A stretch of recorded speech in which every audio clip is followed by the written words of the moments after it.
On today's episode of Locked On Nationals, we continue to break down the 2024 Washington Nationals, and I'm going to tell you why Jake Irvin had a better season than what his numbers say.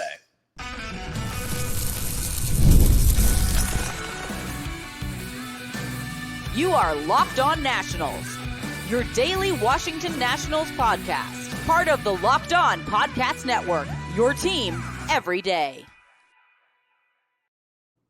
And thank you all for making Locked On Nationals your first listen every single day, as we are free and available wherever you get your podcast. And of course, I'm your host, Ryan Clary. You can catch me over on Twitter at RyanClary11 and as well as our show page at LO_Nationals. For all your latest Nationals news and notes, make sure to check us out over on Twitter. And while you're at it, search up Locked On Nationals wherever you get your podcast. Again, search up Locked On Nationals. And you might be wondering, Ryan, there's a lot of echoes going on. I am in the middle of a move. This will be the last day of these weird echoes. I promise you that right here and right now. But actually, it will not be the last day. Tomorrow will be the last day of it on second thought. So bear with me for the next 2 days. We're getting ready for this move. A new studio is coming up here soon. So we'll get you up to speed on that in a little bit later on.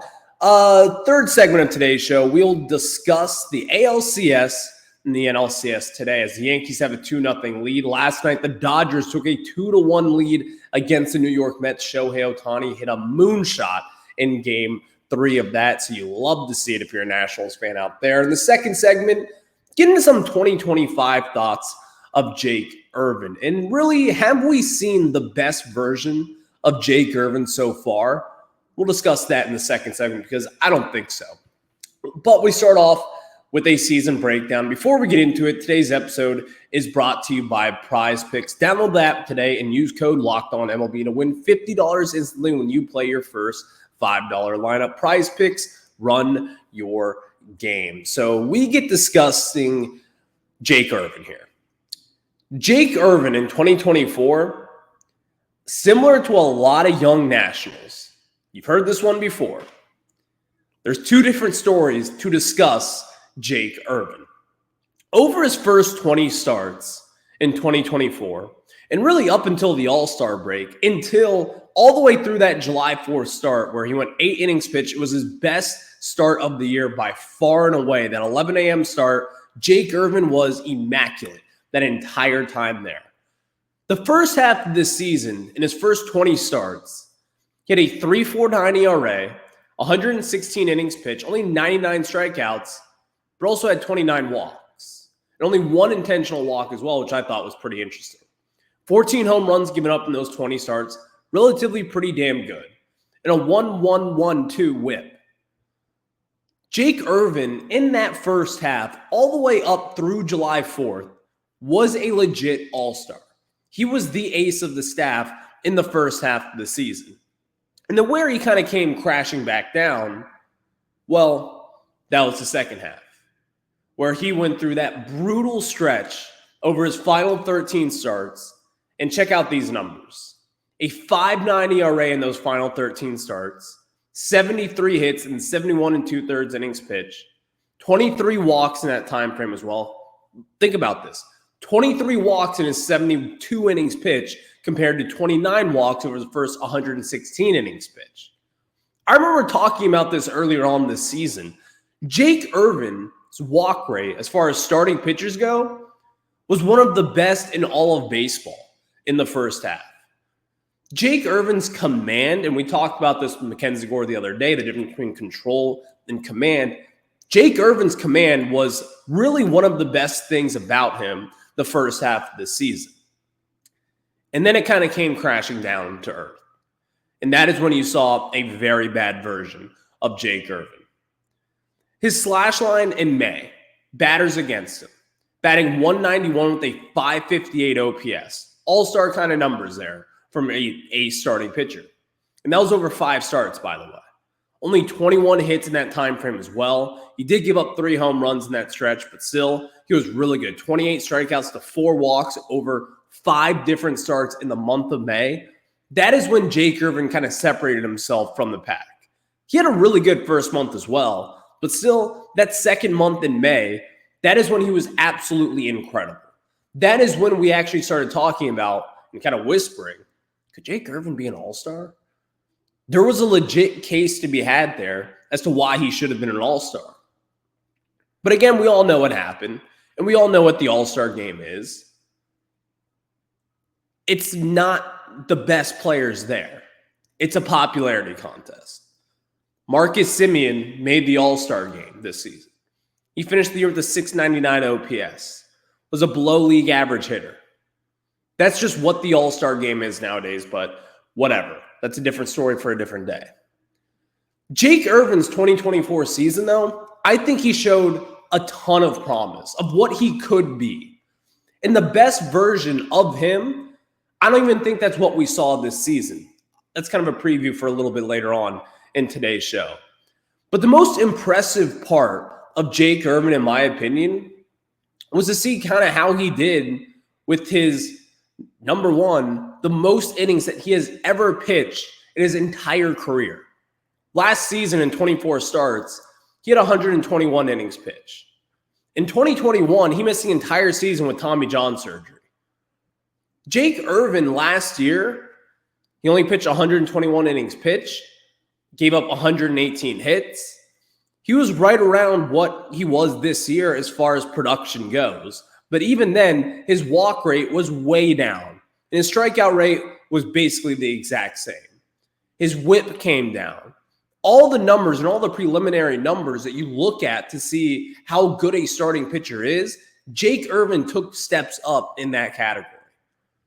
That is what you want to see from someone who is not necessarily some big-time prospect. Jake Irvin, I think we've kind of forgotten this.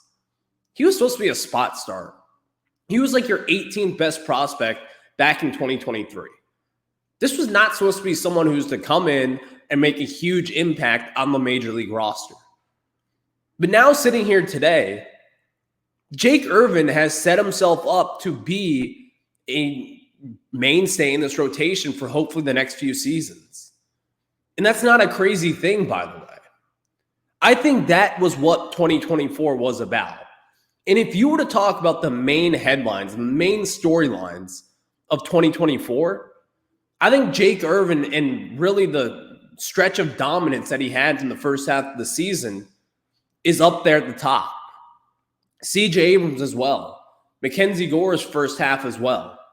But Jake Irvin, in my opinion, top three storyline outside of the James Wood and Dylan Cruz conversations. Those are things that the Nationals have not had in years past. You know? You think back to like the Atlanta Braves. They seamlessly just kind of grow prospects, pitching prospects in particular, on trees. They get lucky. But also they have a development factor there, in which the Nationals just simply don't have at this point. So when you're talking about developing prospects and all the different things out there, the Nationals have not been able to do that in what seems like forever. And now you have Jake Irvin, who was not supposed to be some huge difference maker in this organization. Well, he's now doing just that. And in my opinion, I think that is a huge growth for this organization, and as well as Jake Irvin. Because 2024, he proved to me that he can be a part of this organization and part of this rotation for the next 5+ seasons. And in fact, I wouldn't be surprised if the Nationals tried to kick the tires on maybe extending this guy. I don't think it would be that expensive, but miss arbitration years, maybe have less money, whatever it is. I think the Nationals could make a case to extend Jake Irvin. But now let's get into the 2025 projections of Jake Irvin and also answer this question. Have we seen the best version of Jake Irvin? Well, I think that's one answer that we have found out. And in my opinion, we have not. Before we get into that, though, make sure to check us out over on YouTube. Search Locked On Nationals wherever you get your podcasts. And again, including over on YouTube for the video version. And if you'll see my kind of preliminary bad studio setup sitting here today, we're in the middle of a move, just to remind you of that. But let me tell you guys about our friends over at PrizePicks. And of course, I've told you about PrizePicks. And of course, PrizePicks is the best place to get real money sports action with over 10 million members and billions of dollars in awarded winnings. PrizePicks has made daily fantasy sports accessible to all. You just pick more or less on at least 2 players for a shot to win up to 100 times your cash. Run your game all season long on PrizePicks.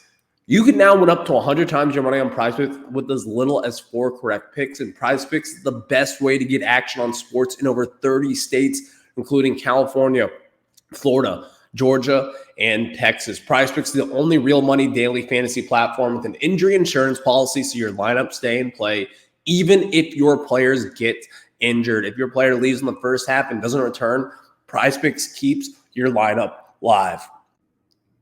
And of course, with PrizePicks, it puts its members first. So all withdrawals are fast, safe, and secure. When my picks hit, I can get my money in as quick as 15 minutes. Sign up today and get $50 instantly when you play $5. You don't even need to win to receive the $50 bonus. It's guaranteed. And PrizePicks also offers weekly promotions that can lead to big payouts like Taco Tuesday. Each Tuesday, PrizePicks discounts player projections up to 25% to provide even more value for your lineups.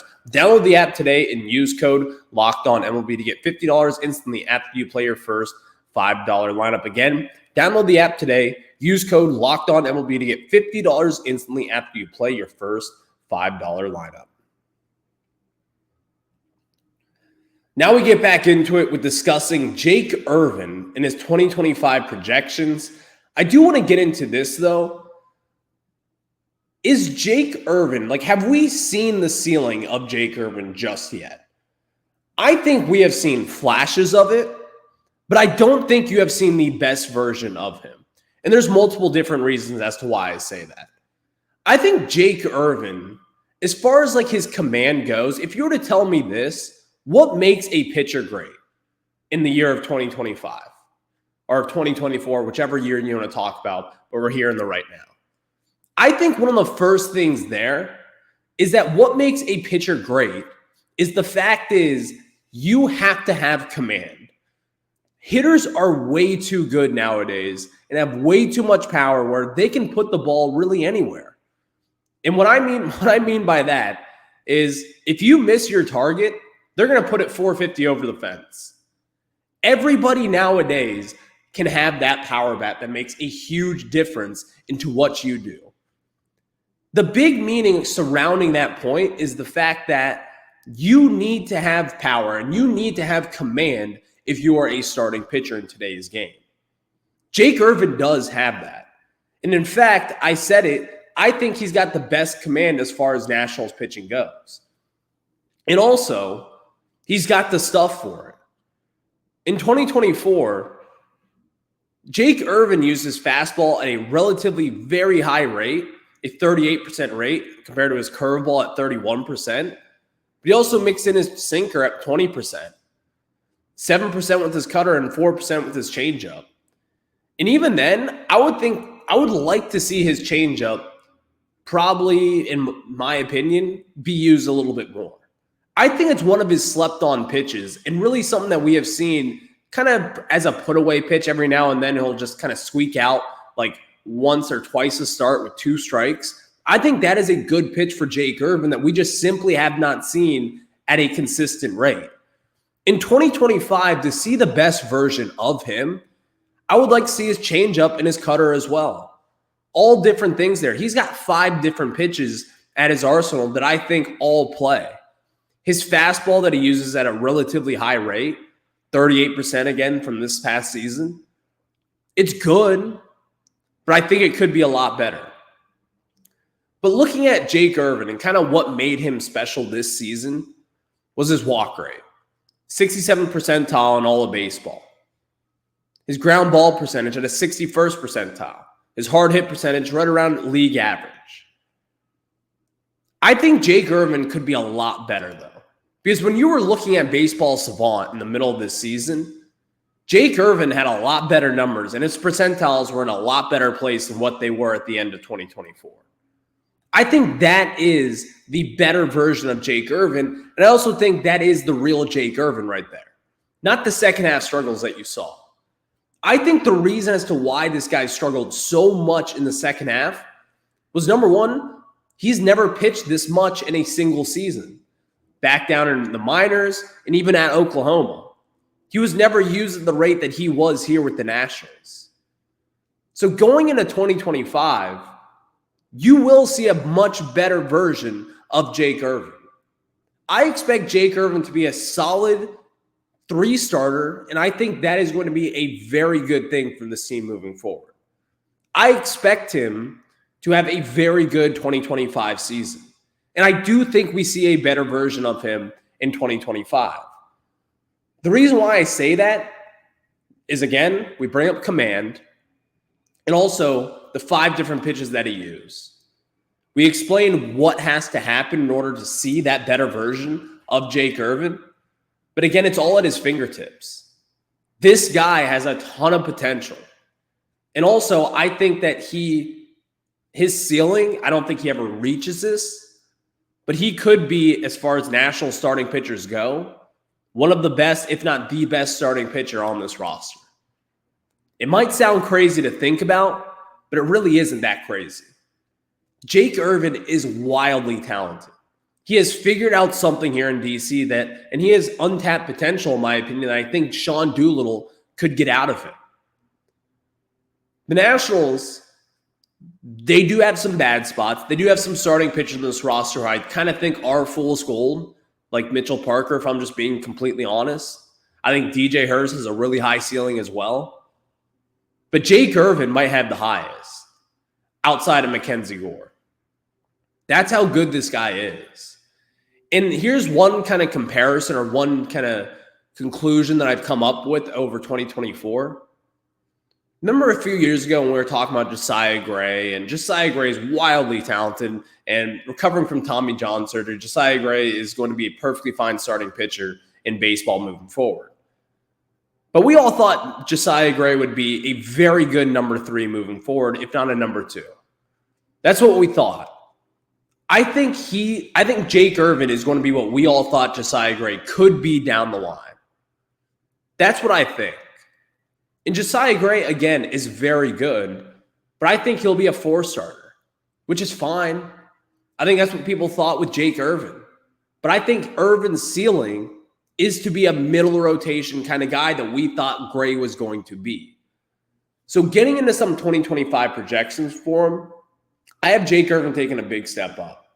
This year, he finished with a 4.41 ERA across 33 starts, which, by the way, led Major League Baseball. And also, he led the National League in losses at 14 this season, which is whatever. You're playing for a bad team, 71-91 for the second straight year. I don't really look at losses and wins and count that as a pitcher stat. It's whatever. He had no run support whatsoever, which also probably hurt some of his success this season. But Jake Irvin, I expect him to have right around a 3.8 ERA in 2025. Hopefully make 30-plus starts for the second straight season, go 185 innings pitched, really bump up that strikeout rate to hopefully 9 strikeouts per 9 innings, and get that whip down to around a 1.15. And I think we could be cooking with gas as far as Jake Irvin goes. Again, I don't think we have seen the best version of Jake Irvin. I just don't. I think Jake Irvin has a lot of untapped potential left, and I think you're going to start to look at that ceiling this season and say, Jake Irvin, he's going to be a part of this rotation for hopefully the next 5+ seasons. I think he's going to be a mainstay, and hopefully for the next 10+ years. That's how good I think Jake Irvin could be for this organization moving forward. Thank you all for making Locked On Nationals your first listen every single day, as we are free and available wherever you get your podcasts. And of course, check us out over on YouTube. Just search Locked On Nationals. Again, search Locked On Nationals. That is where you'll find your daily video content of the Washington Nationals. And while you're at it, search us up, Locked On Nationals, on Apple, Spotify, Google Play, wherever it is, you will find your podcast there each and every day. Now let's talk about the ALCS and the NLCS as the Mets are falling down against the LA Dodgers and the Yankees. They are up 2-0 against the Guardians. They get set to face off today around 5 o'clock Eastern time. That'll be a fun little game. So we'll discuss that a little bit later on in today's show, right after we tell you guys about some of our new friends over at Hims. And of course, guys, sometimes intimate moments happen spontaneously, and we always want to be ready so we can perform in the bedroom. Hims provides access to treatments that can help you stay hard and last longer, giving you that boost of confidence so you can be ready whenever the mood strikes. Hims is changing men's healthcare by providing you with access to affordable sexual health treatments from the comfort of your couch. Hims provides access to a range of doctor-trusted ED treatments like chewable hard mints and Viagra, Cialis, and their generics for up to 95% cheaper. The process is 100% online, so there's no need for uncomfortable doctor's visits. Just answer a series of questions on their site, and a medical provider will determine what's the right treatment. And if prescribed, your medication ships directly to you in discreet packaging for free. No insurance is needed, and one low price covers everything from treatments to ongoing care. Start your free online visit today at hims.com/lockedon. That's HIMS.com/lockedon for your personalized ED treatment option. hims.com/lockedon. The products mentioned are chewable compounded products which are not approved by or verified for safety or effectiveness by the FDA. Prescriptions require an online consultation with a healthcare provider who will determine if appropriate. Restrictions apply. See website for details and important safety information. Subscription required. Prices varies based on product and subscription plan. Thank you all for making Locked On Nationals your first listen every single day, as we are free and available wherever you get your podcast. So those New York Mets, I was talking about them being a team of destiny. I think the Ryan jinx is still alive. The Dodgers took a 2-1 lead after they pummeled the New York Mets last night, winning 8-0. Shohei Ohtani with a moonshot ending his slump. Again, a 3-run home run later on in that game. And Shohei Ohtani, you are a genius. I think this series has been wildly fun to watch because, again, you just don't really know. You just don't. Walker Buehler came in yesterday, second inning, bases loaded jam, and he just completely shut down the New York Mets in what was a huge situation. Again, in that second inning, bases loaded, Francisco Lindor gets him striking out, swinging. He had 6 strikeouts through 4 innings, pitched only 3 hits given up. Walker Buehler is not really himself at this point. I think we can all see that at this point. But still, peak Walker Buehler was yesterday. His pitch count went way higher than anticipated early on because he was walking guys. He's giving up a few dink hits. But overall, really good performance for Walker Buehler, and you'll love to see it.